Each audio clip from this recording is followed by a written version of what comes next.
মানুষই কিন্তু একমাত্র প্রাণী যারা নিজের সাবকনসিয়াস মাইন্ডটাকে ব্যবহার করে অন্য ডাইমেনশনে কিছুটা হলেও ঘুরে আসতে পারে। যদি কেউ কখনো ফিফথ ডাইমেনশনের জগতে ঢুকে পড়ে তখন আসলে কি ঘটবে?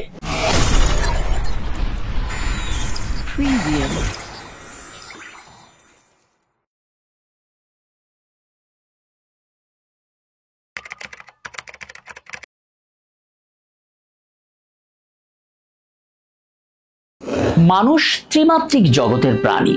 এই থ্রি ডাইমেনশনই হচ্ছে তার ঠিকানা। মানুষ তো আর গ্রাভিটন না যে ছিটকে গিয়ে অন্য ডাইমেনশনে চলে যেতে পারে, তাকে থ্রি ডাইমেনশনে থাকতে হবে।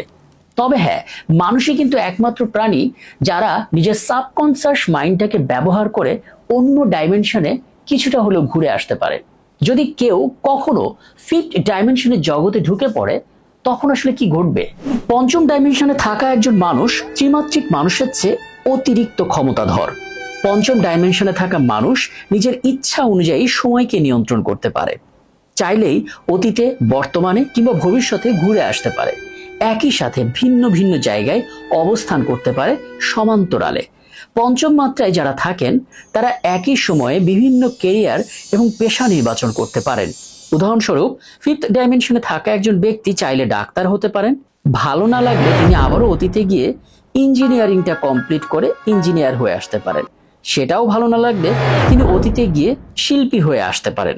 আসলে গোটা প্যারালাল ইউনিভার্সটাই একটি 5 ডাইমেনশনের জগৎ। পঞ্চমাত্রিক স্থানের এই প্যারালাল ইউনিভার্সে আপনি আপনার নিজের আলাদা আলাদা ভার্সন পাবেন। আপনার প্রতিটি ভার্সনের থাকবে আলাদা জীবনকাল। আপনার প্রতিটি ভার্সনের থাকবে নিজস্ব স্বাধীনতা। কতগুলো ভার্সন আপনার থাকবে সেটা নির্ভর করবে কজ অ্যান্ড ইফেক্টের উপর। আপনার ইচ্ছা স্বাধীন সিদ্ধান্তগুলোর উপর নির্ভর করছে আপনার কতটি ভার্সন তৈরি হবে। যতবার আপনি অতীতে গিয়ে নিজের ভুল সিদ্ধান্তকে ঠিক করে আসবেন, ততবারই আপনার নতুন করে একটা ভার্সন তৈরি হবে।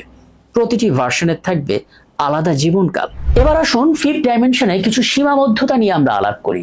ফিফথ ডাইমেনশনের মধ্যে প্যারালাল ইউনিভার্স আছে, কিন্তু মুশকিল হচ্ছে আপনি আপনার একটা ইউনিভার্স থেকে জাম্প করে বা শর্টকাট কোনো রাস্তায় আরেকটি ইউনিভার্সের মধ্যে আপনি আসতে পারবেন না। অর্থাৎ আপনার দুটো ভার্সন থাকবে দুটো ইউনিভার্সে, এবং তাদের সঙ্গে যদি আপনাকে মিট করতে হয় তাহলে ঠিক যেই জায়গাটিতে গিয়ে আপনার একটা নতুন ভার্সন তৈরি হলো সেখান থেকে মিট করতে হবে। ফিফথ ডাইমেনশনের এটাই হচ্ছে মূল দুর্বলতা। এখানে আপনার প্রতিটি ভার্সনের টাইমলাইনগুলোর মধ্যে কোনো শর্টকাট রাস্তা নেই।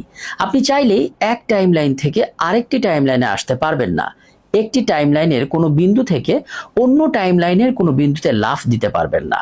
এর মানে আপনি যদি অন্য পৃথিবীতে থাকা আপনার সাথে দেখা করতে চান, আপনি সেটা সরাসরি পারবেন না। একটু ভিন্ন উপায়ে সেটা করতে হবে।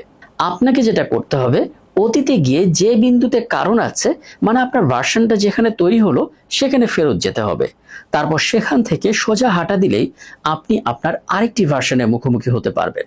অথচ ফিফথ ডাইমেনশনের ওপরের ডাইমেনশনগুলোতে কিন্তু এই সমস্যাটি নেই।